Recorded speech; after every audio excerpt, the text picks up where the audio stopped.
we went last night. We went and saw The Little Mermaid. We went to the theater out here. It was packed with kids. Would you say? Like there were little girls dressed as mermaids. And there was also a creepy mermaid person right at the entrance of the film, like standing there waiting to take pictures with people, and she like waved at us. Yeah, and why didn't you get a picture? I'm not doing that. No? Oh, I wanted to get a picture. Why didn't you get a picture? I would have taken one for you. I know. I totally forgot when we were like leaving. I think she left before we. She did leave. Yeah. No, it wasn't there anymore. Because if she was still there, I would have definitely gotten like the most awkward photo I could possibly just hover hand her. No, I would have hover handed her. I was even thinking about it while we were watching the movie. I was like, how can I make this photo as awkward as possible? But she wasn't there when we left, and I was really disappointed because honestly, like did she have the shell bra? I don't know if she had the shell bra. She was just wearing like straight up an underwear bra. Like no, it wasn't shell bra. It was just okay. So guys, we went and saw The Little Mermaid last night. I want to ask you guys first. Initial thoughts. Mary? I mean, it was just as, sanitized of a corporate forgettable product. and serviceable. I mean, it was inoffensive and I think it was what I expected great. It to be. I thought it was great. You know what? All the little kids were having such a good time. I was singing along. I was just shouting my head off, singing along to all. They almost kicked you out. They almost kicked me out. I came in there screaming. They had to drag me out at the end credits, and I was like, I want more. I think somebody says Lydia's in the chat right now. Oh, really? I was in the group chat earlier and said, she says, hi, happy Friday. And she said, like, when does The Little Mermaid come out? And we're like, we went and saw it last night. And, the biggest positive that I can give the movie is that I think the movie was at its strongest when Ariel was above water but couldn't talk. Meaning that the actress, Halle Bailey, has very, very big, expressive, beautiful eyes that she used wonderfully in these scenes by without the ability to talk, she had to emote very heavily. Yeah. And I thought she did that fine. It's funny how the moral of the story is that you shouldn't give up your voice for a man. But it shows that he fell in love with her because she couldn't talk and she was like expressive in other ways. He's like, thank gosh. It's openly like actually endorsing what she did. It's endorsing her like gamble that she took. Now when they break up one day, he seems like, man, I wish you'd just go back to how you were when we met. She's like, what? Not talking? He's like, yes. And he was really enjoying like mansplaining to her about all of his travels and. He's like, this is a boat. He was even like autistically explaining maps to her, like showing her maps, and she was like really into it. Yeah. I think that was the best part of the movie. As somebody who's more of like who's into actual art, could you give this movie any praise? Like with all the other Disney live action adaptations, it like does the job of being fairly serviceable for what it is. At this point, I don't watch these Disney movies typically, or I don't watch them. I don't pay to watch them. But it's like they know how to make this corporate product that they're like, oh, we're going to retread all this old ground. People love The Little Mermaid. People love The Lion King. They love Aladdin. Those movies were critically praised. They were huge box office hits. And, it's just, I'm not going to say that it's low effort because obviously a lot of effort went into this, but it's for something that people are going to forget about once it's out of theaters. I mean, I know a lot of people that didn't even know it was coming out this weekend. I didn't even know it was coming out this weekend. Yeah, I completely forgot. And then when I was talking to Mary, I was like, oh, what are we going to talk about on Friday? And then I was just, I was like, oh, what's the new movie coming out this week? I'm like, oh, The Little Mermaid is coming out this week. I totally forgot about that. And it's serviceable for what it is. It's retreading old grounds. All the best songs are the songs from the original Little Mermaid. And they clash heavily. There's the tone. I thought that they added like one new one. The Aquafina, right? The worst. The Lin-Manuel Miranda one is the. That was the worst thing. The scuttlebutt thing that Aquafina did. I legit almost walked out during that. I could not handle. I don't like Lin-Manuel Miranda's songs and lyrics at that, and they've been really heavily pushing him in Disney. I don't like this. the songs that he's been doing for these Disney But how do you stuff. feel about Hamilton on stage? That's the real question. I never saw Hamilton on stage. They did I think they filmed it. Sorry, my allergies are just killing me. The only thing I've ever seen him in is he played like a mental patient in a couple episodes of House when House is in rehab. He barely had to act for that. Yeah, really. yeah. But I refuse to watch it. Not because it's Hamilton, but because I refuse to watch any kind of theater filmed because I feel like that's just anti-art. It's like You theater. didn't see Les Mis? Well, I mean, but that was shot as a movie. Yeah. But like even then, I don't really like movies that feel like plays. Les Mis, though, he did make it cinematic. But like an example is like last year, I really did not like The Whale because it really just feels like you're watching a stage play the whole time. Not to mention all the other problems I had with that film. But I refused to watch Hamilton. I was like, no, theater's about being there in a live experience. It's not about It's a watching completely it. different art form when you really get down to it. Like the art of projecting your voice, it's not, they don't necessarily translate the same. Decoy voice, they're not making these movies for critics because critics are not liking them. In fact, let's talk about that. Like, so right now, this is a very interesting thing to point out that it is sitting at 68% on Rotten Tomatoes from the critics, but 95% from the audience. So, But it's still The early. critics score is going down. and it's dropped 1 point since then to 94%. One called it a soulless cash grab, utterly devoid of any hint of charm or visual whimsy. It is. It's really okay. Actually, I'm going to point this out. The scenes that are above water are beautifully shot and at the very least are colorful and they catch your eye. And then everything below water is drab, dreary, and hard to see what's going on. And none of it was as drab or dreary or awkward as the promotional clips and the promotional photos made it seem. Yeah. So that made me think they were just like fishing for hate before it came out. But there was a couple. Did you notice there was a shot at the end, like close to the end, where they're underwater, and it's pretty deep blue. It's like it's a light blue, but it's not as darkly color graded as the rest of the stuff underwater. I'm assuming it's to denote that the deeper you go down the ocean, the darker it gets. But I don't think they needed to do that. I think they could have used the lighter color tone underwater and made it more interesting to look at. Well, the other problem is trying to make all these things look realistic. They call it a live action adaptation when like a lot of it is animated, just like they called the Lion King thing live action. Photorealistic. But it takes away all the expressiveness that existed in the animation. So like when they're doing the whole the eyes ruin everything in these movies. Under the sea, it's just he's not expressive at all because it's just a crab moving his mouth. But honestly, I thought that was Sebastian's voice acting was the best part of the movie, or almost like the best part of the movie. But Flounder, that was weird. Like live action Flounder with the soulless fish eyes. Yeah. Not Live into action that one. Flounder was worse than Sebastian. Sebastian was cool though. I felt like they could have even exaggerated his. They could have at Hate. least exaggerated his eyes a little bit. I just hate Aquafina and her voice. I didn't even know who that was. I didn't even know that was Aquafina. It was, yeah. Yeah, I recognized the voice. Yeah. Not a fan. I thought the guy who played Eric was kind of drab and dry and boring, but he was fine, serviceable. The way they were marketing it was like, this is different from the original because Ariel just goes through this whole like process of like self-discovery and self-actualization, and none of it has anything to do with Eric. And it was completely Not like true. there was no. No, it was just a love story. That's all it was. It's the same story with more bloat, like as the original Little Mermaid, and it's like I just think if you're gonna do a remake, just make it totally different.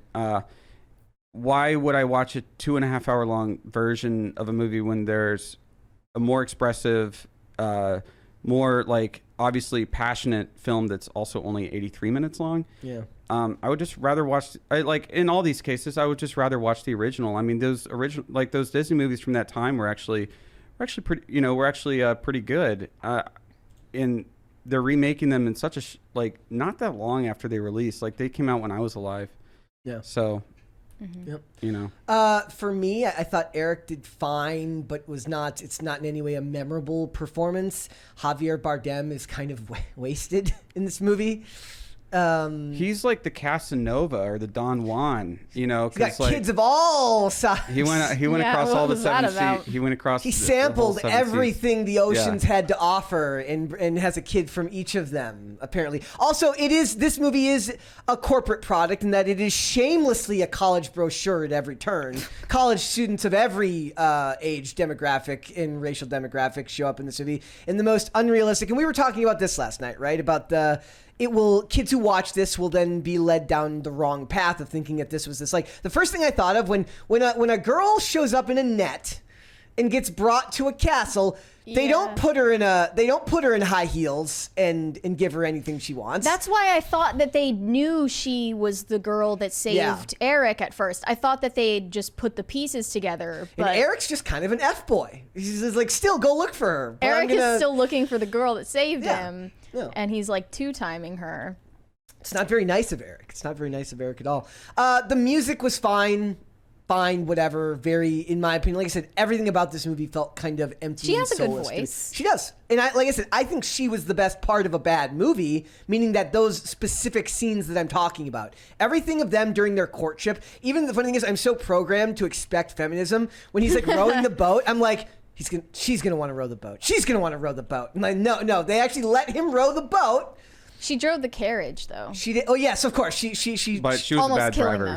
Well, they had to stay accurate. Like she's a bad driver. She's a woman. And it's like, so really, this is a misogynist movie. Did she try to parallel park that horse? I have no idea. She probably can't. That would be my guess. Also, the hair just looked off at certain points. The animation on the hair just didn't look right to me. Like, and I think me and you also talked about this last night. Look. If you're going to make movies underwater, you have to ask yourself whether you're going to be able to stand up to Avatar 2. And if you can't, maybe you should film as much above water as possible. The Avatar 2, it's so funny that it came out like right after Black Panther, Wakanda Forever, because those underwater scenes were absolutely terrible. Yeah. And then it's just, and the thing is that James Cameron was filming underwater. And so it looks really good. I mean, say what you want about the movie. I mean, I really liked it, but I enjoyed it. I thought it was fun. It was a little long for me, but I still liked it. But in here, it's so obvious that they weren't shooting underwater because it looked like they had like CGI hair. Yeah. And everything just looked really uncanny to me, and I couldn't get past the uncanniness. Also, I want to shout out Anonymous in the chat. We're spanning time. We're spanning time, guys. We're here. We're spanning time. No shell bra. Yeah, they got rid of the shell bra that would be the original that would, Ariel wore. That would be misogynistic, I guess. They didn't say it was because of like sexualization. They just said that it's hard to like keep like hold someone's actual boobs in a shell bra, which I get, but if everything else is fake about the movie, why not those? If there was one thing that you think would have fixed the movie, what would you have done? Like obviously that's a larger question, but if like there's one thing that would have taken it up at least one level, what would it have been? If it wasn't made. Yeah. I was thinking you were going to be going out to bat for this movie, though. I was considering it just to kind of rile up people in the chat, but you couldn't hide your disgust. Yeah, no.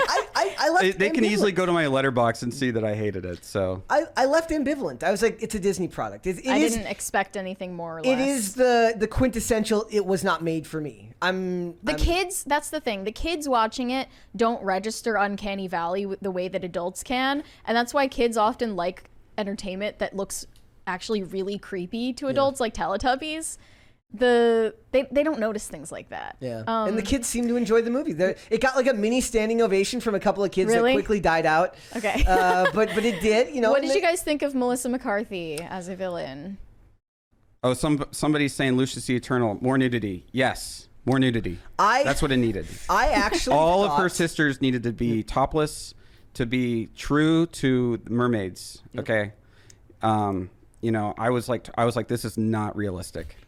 This is not realistic. And that's what I go to my Disney movies for realism. That's what I go to my Disney movies for. I thought Melissa McCarthy was like, she was on the verge of a good performance that just got drowned out by just not enough That scene of her shimmying her boobs, though, I almost threw horrifying. Up. I almost threw up. I was like, I think I said something to you. I'm like, oh God. They're like, who is the most horrifying looking person we can pick for this role? Did you know Lizzo was up for that role? And like Really? she campaigned for that role. And then I guess and then here like a good ally, like I guess her and Melissa McCarthy talked about this later. And she talked to Melissa McCarthy about how she like campaigned for the role, talked about how she gave her audition, all this stuff, and Melissa McCarthy goes, "My goodness, why didn't they cast you?" Well, or an actual drag queen. Yeah, they could have done that. My buddy's in the chat. Cobra Malibu Unlimited. Shout out to Cobra. He makes my animations for my videos. He says the only Ariel I want is Ariel Pink. Very true.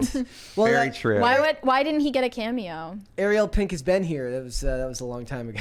Yeah, I know. I was at Ariel Pink's house when he was here, and I didn't hear the end of it. Want to give us the inside scoop? Oh, well, I mean, he's to. a nice guy. He felt very bad. Oh, yeah, he seems like a nice guy. He just felt very bad about it. Nothing malicious about it. Remember what we were saying earlier about like how they're like you can't give the list of things you can't say on air because then if you do like he's just immediately gonna scream slurs when the cameras go. It becomes a bit Tourette's-ish and you're like, this is it. Slur. Also, Ariel's known for saying very edgy stuff. I mean, that's why he and I are friends. But he was being sarcastic. He was being sarcastic. I won't repeat. Context doesn't matter. The clip's out there if you're interested. But yeah, everyone go check out Cobra Malibu Unlimited. He does video editing, animations. Go check him out, guys. And I do want to say, guys, look, if you've got kids and they want to go see The Little Mermaid, I don't think there's anything wrong with bringing your kids to go see this movie. I certainly don't think it's the feminist messaging that they tried to sell. No, it's wrong because it's woke. Because it's woke. And I don't think it was inherently woke. And it's anti-white. It was just a movie. It was just a corporate-made There really movie. wasn't anything overtly woke or like feminist about it. No. The marketing was horrible, though. Well, that's just what they do, right? They might put a little woke stuff in there or whatever, but at the end of the day, they do want to make money. They don't want to like. Then they need to fire all their marketing departments for the last 10 years. And just marketing in general, advertising in general. You can talk to my friend Isaac. He does a lot of. He's a Substack guy, but he's a marketing guy, and he's had so many like great articles just on how marketing has really declined in quality. Hollywood? In general? Just in general. Okay. I use ad blockers and everything, so I like never see ads, but I was visiting my parents over Christmas, and I don't have cable either, and I was watching cable and I was seeing the commercials, and I was thinking, how do these commercials make you want to buy anything?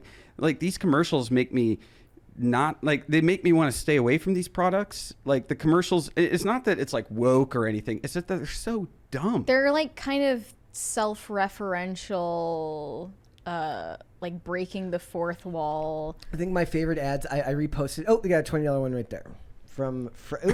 That's not an account. That's not a from super chatter. Fresh Meat. 999. That's not. We've gotten some from Fresh Meat before. Well, hello, Fresh Meat. Idea for episode 400. Mary has to wear a fursuit for Goth Mary. Thoughts? That might be a super crisis party request. About that. Yeah. We'll need like 100 crisis parties. I think if you even have a hope of convincing me. I do love old ads. Like one of my favorites recently. It's this old ad from like. I don't know how old you are, but like we're talking like when I was a kid, right? And it was for Mentos. And it's this ad where this kid's getting ready. He's got his suit on. It's like kind of a little bit oversized. I don't know if it was just because it was the style of the time or if it's supposed to be like he's going to his first big job interview or big job. So he looks like an adult now.